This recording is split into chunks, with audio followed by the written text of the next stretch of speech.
Missió completada amb èxit. Les més de 800 butaques del Teatre Cursal es van omplir aquest diumenge en una cita solidària. Pallassos Sense Fronteres va triar l'equipament manresà per celebrar el seu 20è aniversari, fent allò que sap fer millor, arrencar somriures i riallades. Fem 20 anys i encara tenim la mateixa il·lusió per marxar cap a aquests llocs on fan falta pallassos. El que passa que amb aquests 20 anys no hem perdut la il·lusió, però hem guanyat amb experiència i llavors aprofitem bastant més les sortides i cada vegada tenim més ganes d'anar a aquests llocs que malauradament falten pallassos. Algun dia esperem que ja no hi haguem d'anar perquè ja ho són ells. Alhora, l'objectiu de la gala era prou important com per permetre que Pallassos Sense Fronteres pogués recaptar diners per als seus propers viatges i continuar així amb la tasca que en Tortell Poltrona va començar ara fa 20 anys. Vam veure que una actuació era capaç de canviar moltes coses i allà vam iniciar aquesta aventura que és Pallassos Sense Fronteres. Un moment,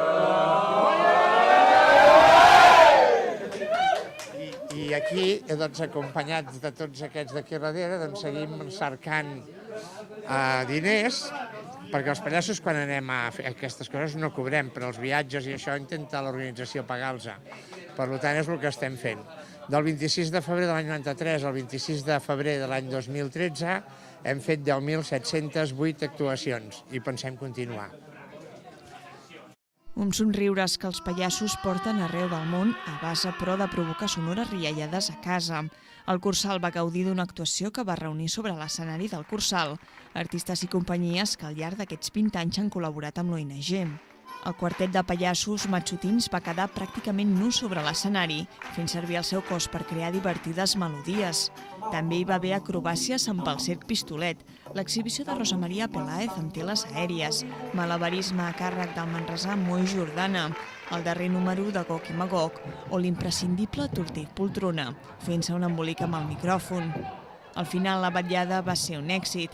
El públic, amb molts nens i nenes, es va petar de riure i va permetre que d'altres nens i nenes que potser ho necessiten una mica més continuïn petant-se de riure gràcies a la visita dels Pallassos Sense Fronteres.